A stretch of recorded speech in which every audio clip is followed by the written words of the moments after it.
In this video, I'll be going over the top 5 things that I absolutely love about my Range Rover Evoque.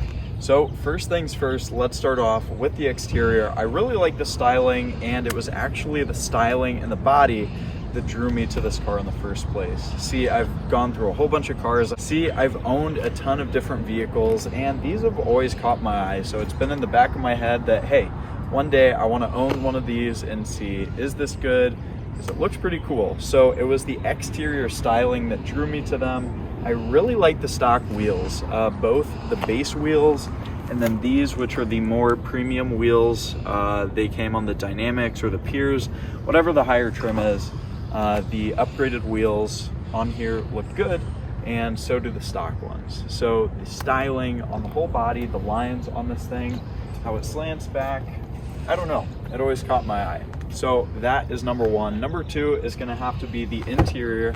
And if you come on inside, I am absolutely in love with this interior. We got the stereotypical Range Driver starbs in the center console or in the cup holders. But in terms of interior, there are a few cheaper plastics, but otherwise it's very, very nice. The steering wheel feels great. It's actually heated on this model. The seats are super nice. They're comfortable. They look good as well. The sound system is amazing. This is a 2013 and it's pretty sleek, a little bit dirty as well. And going into the back, we can see the same thing holds true. It's not the most spacious thing, but it is pretty nice as well. And we have the huge panoramic sunroof up top. It doesn't open, but it lets in a lot of natural light. And given the fact that this interior is pretty light as well, it's very spacious feeling in here despite being a smaller crossover. And then the trunk or the rear hatch area is of moderate size. It's not gargantuan, but being a smaller sport over, crossover, whatever you want to call it, it's not too bad either. And of course, you have all the tech, all sorts of different power options, power everything, which is amazing. And that's going to lead us to point number 3, which is the sound system in this thing. Come on inside and let me show you. Little ASMR for you. We'll get this thing started up and talk about the audio in here. So if we go to the audio button, you have a couple different settings that you can change: the bass, treble, and then sub. So there's a factory sub, audio device connected, so my phone is automatically connected already, which is great. And I can't really play anything for fear of copyright infringement. I'm gonna get flagged or whatever, but trust me when I say the audio in this thing properly slaps. So it's pretty good. It's what you'd expect from a Range, but it does deliver on its promise, which is excellent. All right, we'll throw it in drive, heck, maybe even sport mode, and talk about some of the other tech. And one of my absolute favorite things I was really shocked by when buying this. So you know the stereotype, it's the Rolex and Starbs kind of people that end up in these. It's the pavement princess, I want to show off and look rich. So when you look at this car, you know who the usual demographic is.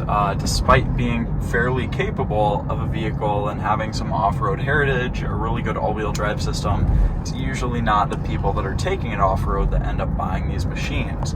Well, as much of a Range Rover buyer, stereotypically, as I am, I'm also very much the opposite. I've had a whole bunch of different vehicles. I like to race them around. I like to put them through their paces, really test them out. So with that, I was exploring with this thing. I was able to take it off-roading, put it through its paces, and see if it actually lived up to the reputation. And I can very happily say that it was amazing. Despite being completely stock height, stock wheels, stock everything, as you saw, it was very capable. And we can go down here and you can see that there are a whole bunch of different modes that you can select from. Sorry about the dirt again, but there are different modes that you can select. I had it on the gravel, the mud, the off-road mode when I was off-roading it, and it was doing all the work for me. Now compared to other vehicles that I've off-roaded, older trucks, Jeeps, you name it, those are pretty bare bones, and it requires a lot of driver skill to navigate some terrain. And now obviously I wasn't going on crazy hops and jumps and doing anything too technical, but there were some deep and steep cliff sides that I could have theoretically gone off. But this thing was definitely protecting me. There's no way it would have let that happen with all of the assists and driver's aids that it had.